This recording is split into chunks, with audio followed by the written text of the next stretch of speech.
Amigos, muy buenas tardes. Ahora estamos con el profesor doctor Eduardo Demetrio Crespo, quien no requiere mucha presentación. Él es catedrático de Derecho Penal de la Universidad de Castilla-La Mancha en Toledo, sede de Toledo. Además de ser un gran amigo con el que nos conocemos hace muchos años. No voy a decir cuántos, Eduardo, para no revelar nuestra juventud, pero sí puedo decir que nos conocemos hace bastante tiempo y cada vez coincidimos más veces en el año, ahora acá en Lima, Perú. Bienvenido, Eduardo, muchas gracias. Muchísimas gracias, Carlos. Mira, y hablemos ahora sobre el tema de la responsabilidad penal de la persona jurídica y especialmente este tema de la posición de garante del oficial de cumplimiento, ¿no? Mira, algunas reflexiones previas y generales, ¿no? En España, como se sabe, hay un sistema de responsabilidad penal de la persona jurídica desde el año 2010, con algunas modificaciones, especialmente para el eximente de responsabilidad que se incluye en el año 2015, y el Supremo ha zanjado de que esta es una cuestión de autorresponsabilidad. Hasta donde yo he leído y revisado, tú eres crítico, ¿no?, de estas posturas, digamos, de punitivismo para la persona jurídica, y me gustaría saber cuáles son las razones que inspiran este pensamiento tuyo. Bueno, buenas tardes. En primer lugar, muchísimas gracias. Creo, Carlos, un placer estar contigo de nuevo.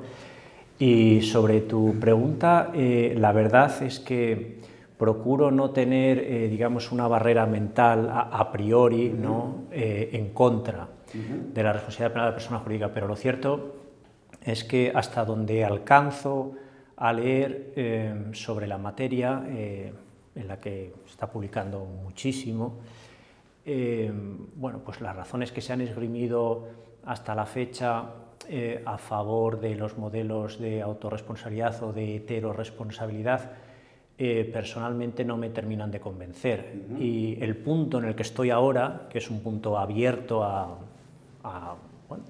evolucionar, es que los modelos de autorresponsabilidad incurren en ciertas quiebras lógicas, y los modelos de heteroresponsabilidad vulneran básicamente los principios fundamentales del derecho penal. Con lo cual a ti, para entender bien, no te convence ni el modelo de la heteroresponsabilidad vicarial ni el modelo de la autorresponsabilidad. O sea, yo creo que para no vulnerar los principios fundamentales del derecho penal habría que abogar por un modelo de autorresponsabilidad. Lo que pasa es que el modelo de autorresponsabilidad pasa por una afirmación que, en mi opinión, es en esencia insostenible, y es que la persona jurídica delinque como tal. Es verdad que el modelo legal que se incorpora en el Código Penal español y igual en el derecho comparado parte de una construcción según la cual, a partir de determinadas premisas y dándose determinados requisitos, se puede atribuir responsabilidad penal a la persona jurídica. Pero, en mi opinión, esa atribución de responsabilidad penal a la persona jurídica no es equivalente a la afirmación según la cual la persona jurídica puede delinquir. Entonces, es un balance muy difícil de hacer, porque si no se quieren quebrar principios fundamentales del derecho penal, como la responsabilidad penal por el hecho propio, la personalidad de las penas, la responsabilidad subjetiva, etcétera, etcétera. ¿Qué es lo que nos llevaría a, digamos, dejar de lado la heteroresponsabilidad? Evidentemente, dejar de lado. Pero si hablamos de la autorresponsabilidad, donde hay muchos modelos construidos, digamos, a nivel dogmático, ¿qué es lo que para ti es más conflictivo? Para mí es conflictivo sobre todo lo básico, porque claro, cuando uno pregunta cuál es el delito que comete la persona jurídica, ¿no?, a los convencidos de que la persona jurídica delinque, la respuesta paradójicamente no es fácil de conseguir, porque habría que decir en principio que el delito que comete la persona jurídica es uno de los específicamente previstos para poder atribuirle responsabilidad penal, pero a continuación empieza toda una confusión argumentativa según la cual lo que la persona jurídica más bien hace es no organizarse suficientemente para que ese delito no se cometa, porque en definitiva... No compliance, digamos, ¿no? Claro, porque el delito al final no lo comete la persona jurídica, sino la persona física, según lo que dice la propia regulación en el artículo 31 bis en el caso español. Claro, y la jurisprudencia, ¿no? Pues la sentencia famosa del 29 de febrero del 2016 del plenario establece tres condiciones, ¿no? Delito de la persona natural, el hecho generador, el beneficio y el no compliance, ¿no? La faz negativa, ¿no? Pero, claro, al final, y a ver si estoy entendiendo bien tu explicación, o sea, ¿tú crees que el sistema es un sistema donde la persona jurídica responde, más no delinque? Delinque la persona natural, pero la persona jurídica responde. ¿Te estoy entendiendo bien? Evidentemente, sí. Yo creo que aquí hay un fallo de, vamos, un problema conceptual de base, y es pensar que la antigua creencia según la cual las personas jurídicas no pueden delinquir habría sido, digamos, abolida por el legislador. El legislador tendría la capacidad de haber terminado con el principio societas delinquere non potest. Y yo creo que esto en realidad no es así, pero es algo que deriva de principios de la lógica, que se pueden llamar, por ejemplo, Fernando Molina los ha llamado límites ontológicos, según los cuales a la persona jurídica, bueno, se le puede atribuir, si queremos construir un sistema legal, para atribuirle responsabilidad y decir que es una de naturaleza penal, lo cual también es discutible, pero bueno, ir más allá y decir que es la persona jurídica misma la que comete el delito, bueno, hay que poder argumentarlo muy bien. Y creo que aquí hay un problema lógico de difícil solución. Correcto. Ahora, siendo así, en tu perspectiva explicativa, digamos, desde el punto de vista doctrinal, desde el punto de vista dogmático, ¿a qué consecuencia nos llevaría eso? ¿No? Entender de que la persona jurídica es responsable, mas no es la que delinque, sigue delinquiendo la persona natural, ¿no? Desde el punto de vista penal, ¿qué significaría eso? De que no hay un sistema de responsabilidad penal de la persona jurídica, de que hay, digamos, ¿seguimos dentro del modelo de responsabilidad individual? Yo lo que creo que tenemos que plantearnos, digamos, qué modificaciones en la estructura, no ya de la configuración tradicional del derecho penal, sino en la estructura de la argumentación lógica que estamos introduciendo en el sistema penal, se están produciendo y a dónde nos conducen, ¿no? Porque, insisto, en lo que alcanzo hasta la fecha y abierto a que alguien me convenza, pero si uno lee, por ejemplo, autores como Ciguela Sola, que es un autor, en mi opinión, en esta materia, que apunta en la dirección adecuada, digamos, es muy difícil sostener que los principios del derecho penal, pero ya no son los principios del derecho penal, sino un modelo de este tipo, digamos que se puede fundamentar sin quiebras lógicas, y el sistema, incluso de la regulación legal, implica muchísimas quiebras lógicas. Por solo poner un ejemplo, la selección de delitos que puede cometer la persona jurídica, ¿no? Es amplia en España, ¿no? Que es amplia, pero con todo y con eso uno se pregunta, bueno, si la persona jurídica puede delinquir, ¿por qué no puede cometer, por ejemplo, delitos contra la vida?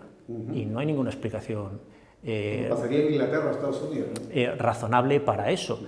Es una, entre otros muchos ejemplos que se podrían citar para ilustrar esta especie de quiebra lógica en el sistema.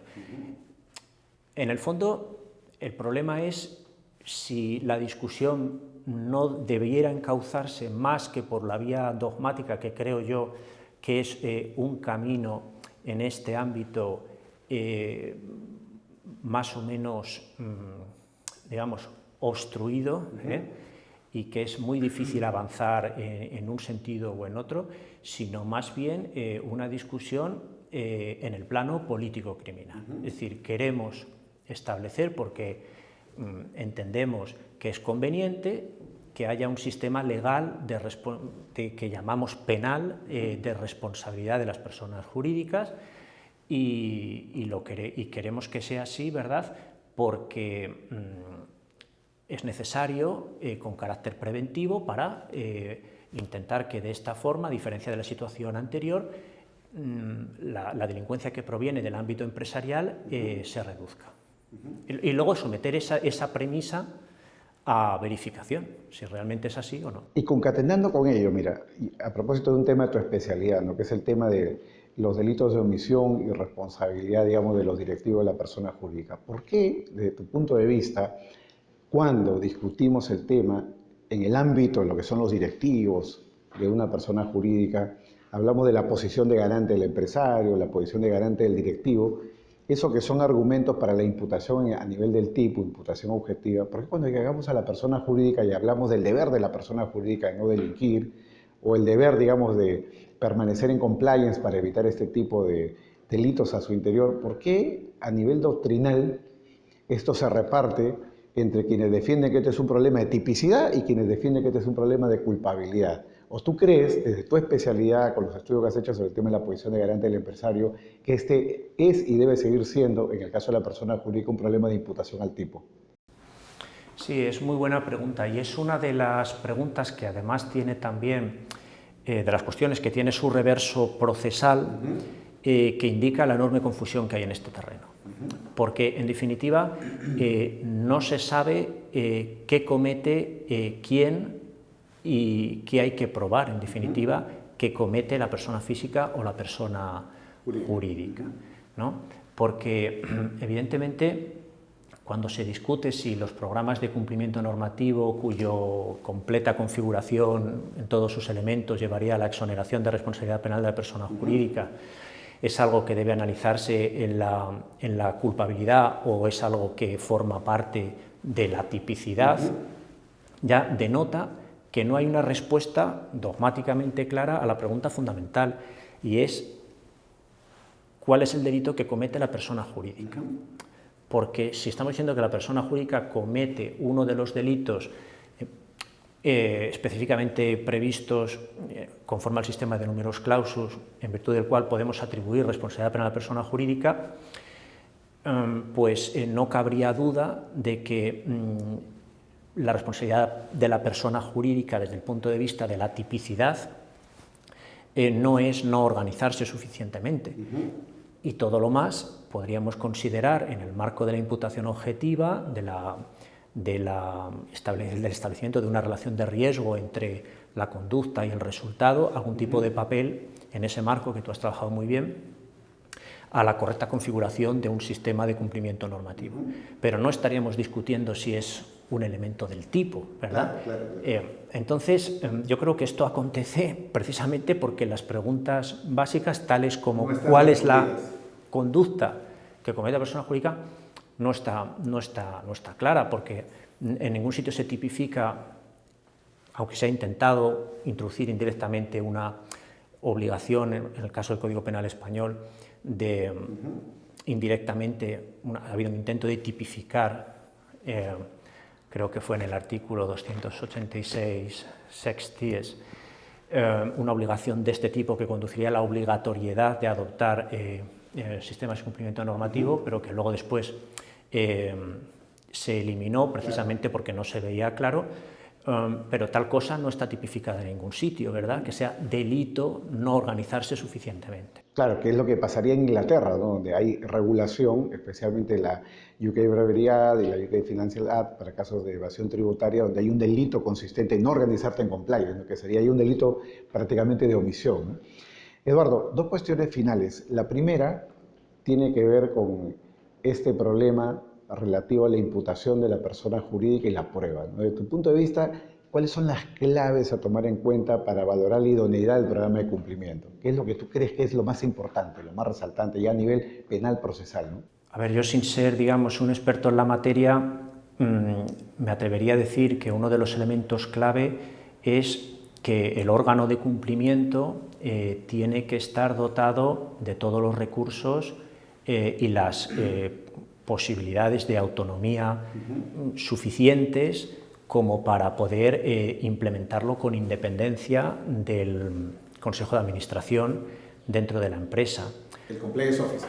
Claro, porque si al final, digamos, el órgano de cumplimiento, de vigilancia y control de que el programa de cumplimiento normativo se implementa de manera eficiente, no está revestido de los medios necesarios y sobre todo de la autoridad necesaria y la autonomía necesaria como para evitar que se cometan delitos dentro de la empresa, y esto al final es una potestad que queda en manos del Consejo de Administración en último término, como sucede normalmente, pues resulta que es posible, como parte de la doctrina está, digamos, sugiriendo, que todo este sistema, al final, incluso desde el punto de vista preventivo de la posibilidad de evitar delitos que derivan de organizaciones empresariales, se vea contrarrestado y resulta ineficaz. Y justamente en esa línea, para ti, el oficial de cumplimiento, el compliance officer, ¿tiene una posición de garante en la empresa o no la tiene, o cuáles son los puntos de discusión?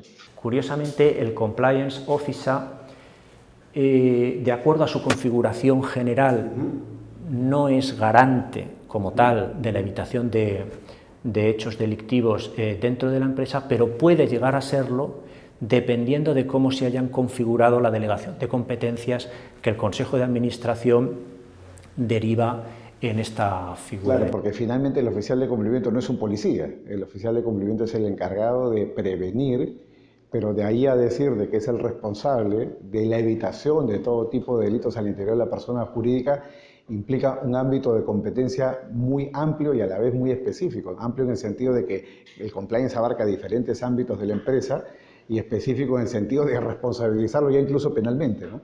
Y creo que ese es el giro de la discusión, ¿no?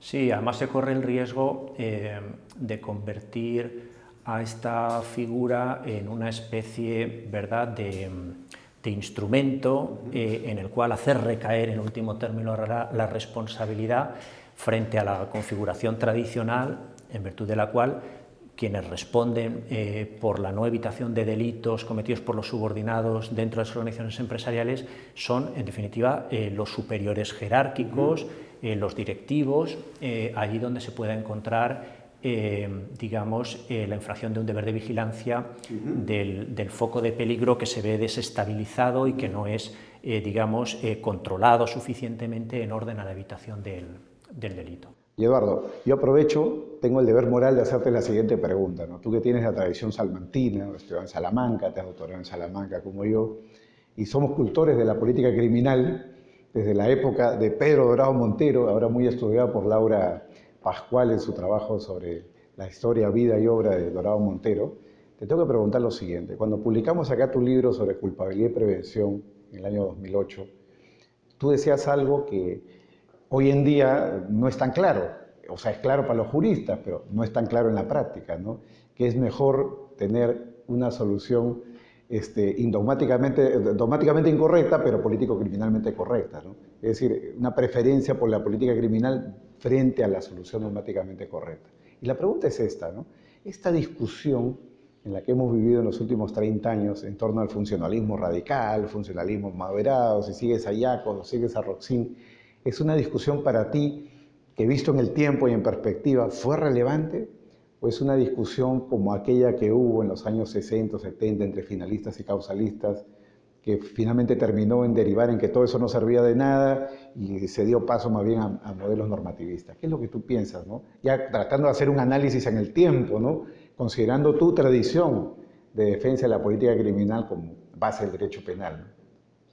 Sí, no, yo creo que este es un tema que forma parte del pensamiento metodológico del derecho penal en su sentido más profundo y del cual cabe extraer muchísimas consecuencias.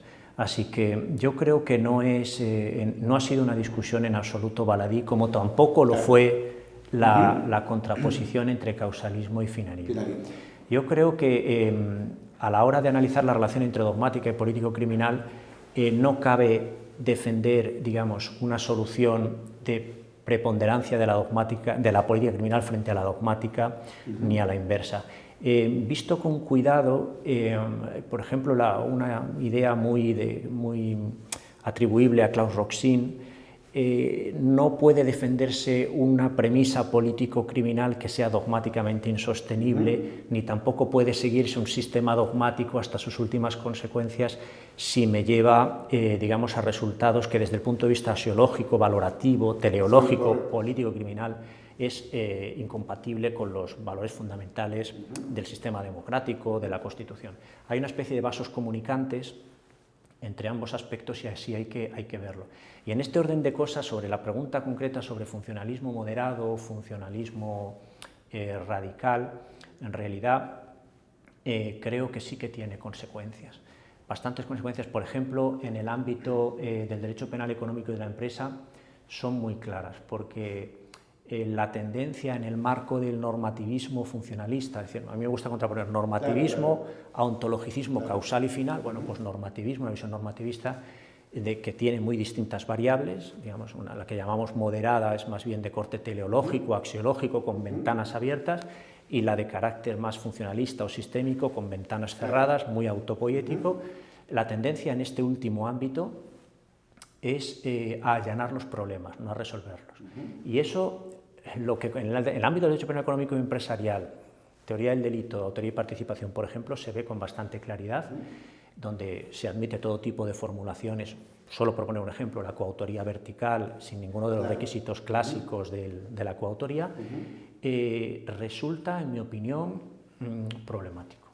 O sea, que es una discusión que sigue teniendo sentido. Desde tu punto de vista es una discusión que todavía es trascendente, porque finalmente, digamos, estamos viviendo un momento en el cual la política criminal tiene mucha relevancia como un mecanismo, digamos, de oposición a la obra del legislador, ¿no? Que constantemente nos trae una serie de novedades que en este caso, de lo que hemos estado discutiendo, tiene que ver ya con el propio centro de la responsabilidad penal de la persona jurídica, por ejemplo. Eso es. Ahí hay un problema de base que es el papel actual de la dogmática. Es muy despreciada con carácter general, pero luego es utilizada con fines puramente pragmáticos, yo diría manipulada con fines puramente pragmáticos, porque se necesita algún tipo de argumento metodológico para razonar en un sentido o en otro.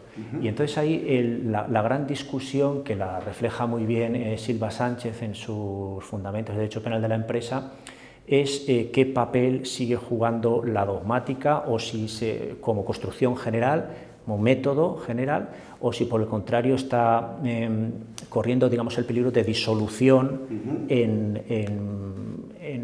un pensamiento tópico que llamamos genéricamente política criminal, pero que introduce cada vez más excepciones y que hace difícil sostener una teoría del delito, por ejemplo, como solución general que ofrezca seguridad jurídica para casos parecidos, digamos. Muy bien, Eduardo. Muchísimas gracias por tu visita y, amigos, por hoy ha sido todo en Tiempos de Compliance. Gracias.